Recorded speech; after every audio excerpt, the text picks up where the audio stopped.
La radiodiffusion télévision française présente Les aventures de Tintin d'après Hergé, un feuilleton radiophonique de Nicole Strauss et Jacques Langeais, réalisé par René Villemet.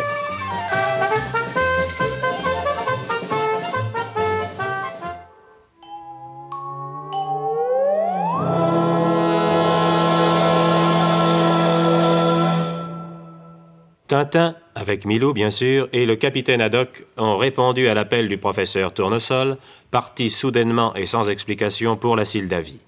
Ils retrouvent leur ami au centre de recherches atomiques de Sprogge, d'immenses constructions dans une zone déserte.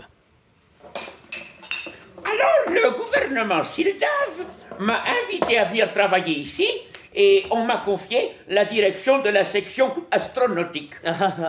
Un domaine qui vous est cher, n'est-ce pas? Oh non, ça il ne me paye pas tellement cher, mais vous savez, nous autres scientifiques. Mais je suis très bien secondé par Frank Wolf, c'est l'ingénieur que vous avez vu tout à l'heure. Oui. Et sur quoi travaillez-vous en ce moment, monsieur Tournesol? Comment? Attendez. C'est la mauvaise oreille. Voilà. Vous dites? Je vous demandais sur quels travaux vous travaillez. Je suis en train de terminer le plan d'une fusée à propulsion atomique. Une fusée atomique? Oui, à bord de laquelle je compte m'embarquer pour aller sur la Lune. Oh, sur la Lune! Mais quoi, mais... Ce bout Tournesol sur la Lune! Et alors? Oh, quel phénomène vous faites! Sur la Lune, vous! Ah bah, vous ne doutez de rien! Sur la Lune, alors que vous êtes déjà si souvent dans la Lune! Allons, capitaine, calmez-vous, voyons. Allons, capitaine. Oh, il y a bien longtemps que je n'ai plus ri si bon que... Je dois dire, évidemment. Sur la Lune, le professeur... Et il nous déclare ça le plus sérieusement du monde. Oui. Vieux farceur. Tenez, ça mérite d'être arrosé. Les Tintin, il faut fêter ça. Oui, évidemment. Merci, capitaine. À votre santé. Oh, messieurs les passagers pour la Lune, en voiture. Oh, pardon, en fusée. Car vous prendrez bien des passagers, j'espère. Mais naturellement. Mais pourquoi donc croyez-vous que je vous ai demandé de venir me rejoindre? Hein? Quoi? Qu'est-ce que vous dites? La Lune! Moi, sur la Lune? Avec vous? Mais mille sabords, vous travaillez de l'électron! Sur la Lune? Sans même me demander mon avis? N'est-ce pas?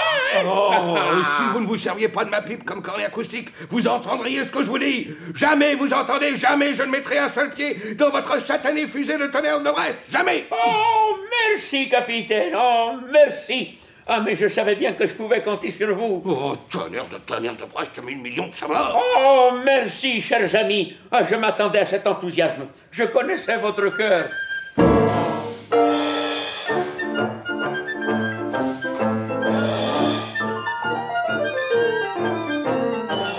Peut-être effectivement le professeur Tournesol aurait-il eu des doutes sur cet enthousiasme si, dans son émotion, il n'avait utilisé la pipe du capitaine comme cornet acoustique, l'une et l'autre voisinant sur la table. Tintin, lui, est un peu abasourdi, il faut le reconnaître. Passager pour la Lune. Moi, Haddock. Oh. Bonjour, messieurs. Oh, Monsieur Baxter. Monsieur Baxter, venez que je vous présente ce cher capitaine Haddock qui vient d'accepter avec enthousiasme, en son nom et au nom de notre cher ami Tintin, de s'embarquer avec moi pour la Lune. Mais comment? Monsieur Baxter est le grand directeur de l'usine. Enchanté, capitaine. Et toutes mes félicitations. Ah, mais le professeur m'avait dit que vous étiez un homme d'une trempe extraordinaire. Je vois qu'il n'avait rien exagéré. Permettez... Non, ne vous défendez pas. Des caractères comme le vôtre sont rares. Trop rares. Il va me broyer la main. Je vous félicite et je vous envie. Vous allez avoir l'insigne honneur de fouler le tout premier le sol de notre satellite. À vrai dire... À vous aussi, mon cher ami. Toutes mes félicitations. Dans cette périlleuse tentative, vous allez représenter la jeunesse généreuse et ardente. C'est très beau. Très beau. Oui, évidemment. Mais c'est-à-dire que... Allons. Pas de modestie. Oh oui, hein? Ils sont gentils, hein? Il se fait tard, messieurs.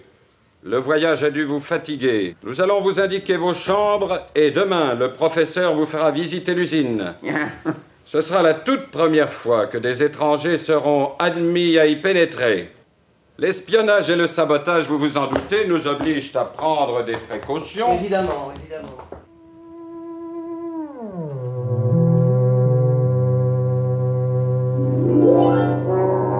La nuit est venue. Chacun a regagné sa chambre. Tintin soucieux, Haddock furieux, Tournesol ravi.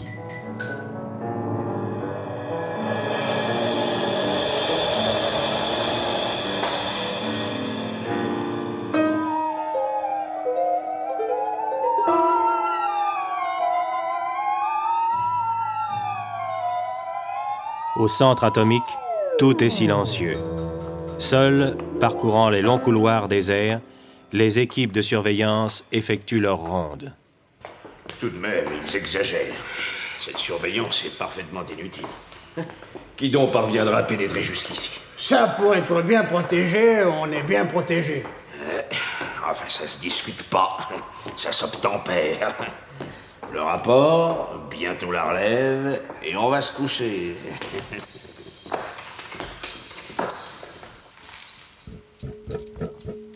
Allô? Allô, Centrale? Allô? Centrale, écoute. Allô, ici Ronde 14. Rien à signaler. Merci. Coupé. Et voilà.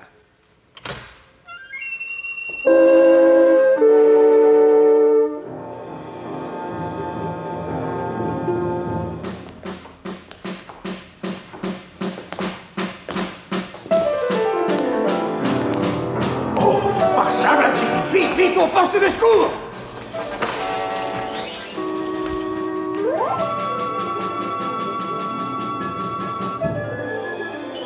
Allô? Allô, Centrale. Ici Ronde 14. Alerte! Une épaisse fumée brune envahit les couloirs du secteur H. Envoyez immédiatement les équipes de sécurité.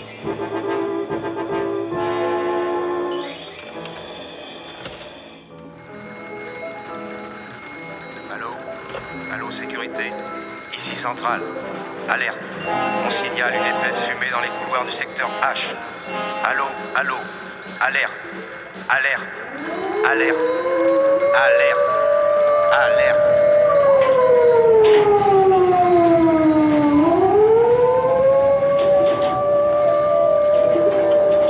L'alerte est donnée et la panique se transmet. Les couloirs du secteur H sont maintenant complètement bouchés par une énorme masse de fumée brune et opaque. On ne voit pas d'où elle sort, mais elle épaissit à une allure affolante. Au fond du couloir débouchent à toute vitesse 2 chariots rouges. Sur le premier, 6 hommes. Entièrement protégés par une sorte de scaphandre souple, ils brandissent une lance à neige carbonique reliée par un tuyau aux bouteilles accrochées à leur dos. Sur le deuxième chariot, équipé d'une échelle métallique, 6 pompiers casqués. De tous côtés font irruption des hommes en pyjama terrifiés. Au milieu de tout cela, où sont nos amis? Mon Dieu, pourvu qu'il ne leur soit rien arrivé, pourvu que... Tintin, capitaine! Tintin, capitaine! Tintin! Tintin, capitaine! Tintin!